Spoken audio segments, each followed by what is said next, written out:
In this video, we will look at another pedigree diagram and try to interpret it. So let's have a look at the disease polydactyly, and it's a disease where you end up with an extra finger. For this pedigree, I want you to pause the video and label the generations and the individuals. So hopefully you saw generation number 1 here.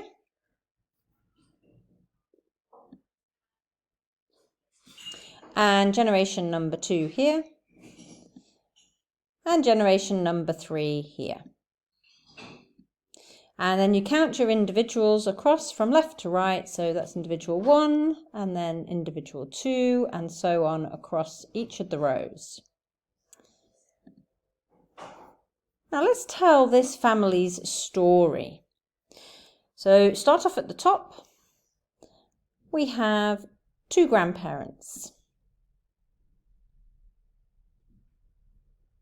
And they are grandpa with no disease and grandma with polydactyly. And they have had 3 children. They have 2 sons, their oldest child and their youngest child. They are both boys and they both have the disease. And their middle child is a girl and she has not got the disease. Now the boys both married. And they both married a woman without the disease. And they both had children.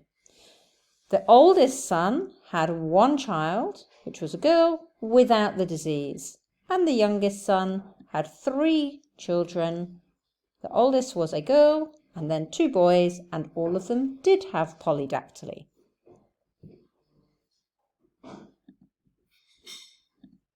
So let's see if we can work out the genetics for polydactyly. And there is a clue because all the generations have the disease. And that usually gives us a clue that disease is a dominant allele, which we can represent with a capital D in this case. And that means any unaffected individual has the genotype of little d, little d. So that's going to help us when it comes to working out what this family has in terms of its genetic makeup.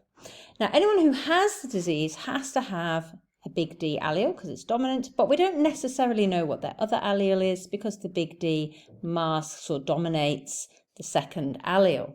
So we're going to need to use other clues in the offspring to see what the parents have got.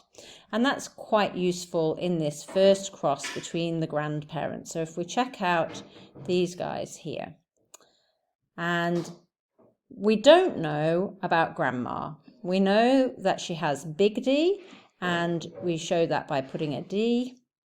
But we don't know what her second allele is, so we can put a little line across because we don't know what that is yet. We know that granddad here, generation 1 of these 3 generations, must be little d, because he does not have the disease. And the most useful child to look at is the daughter. So if we look at the daughter, she has to be little d, which means she got her second little d from grandma, from her mother, and that makes grandma heterozygous, a big letter, little letter. Let's see if you can work out what this cross here, so between the son, the youngest son, and his wife. What is the genotype of the offspring and what is the youngest son's genotype? So pause the video and see if you can work it out. So did you manage to work out that all the children have to be big D, little d? That's because they have the disease, so they have to have a big D, and their mum does not have the disease, so they have to have inherited a little d from their mum. So all the kids are the same heterozygote. And dad is the one who gave them the big D, so he has definitely got a big D. Question is he a homozygous dominant or is he heterozygous?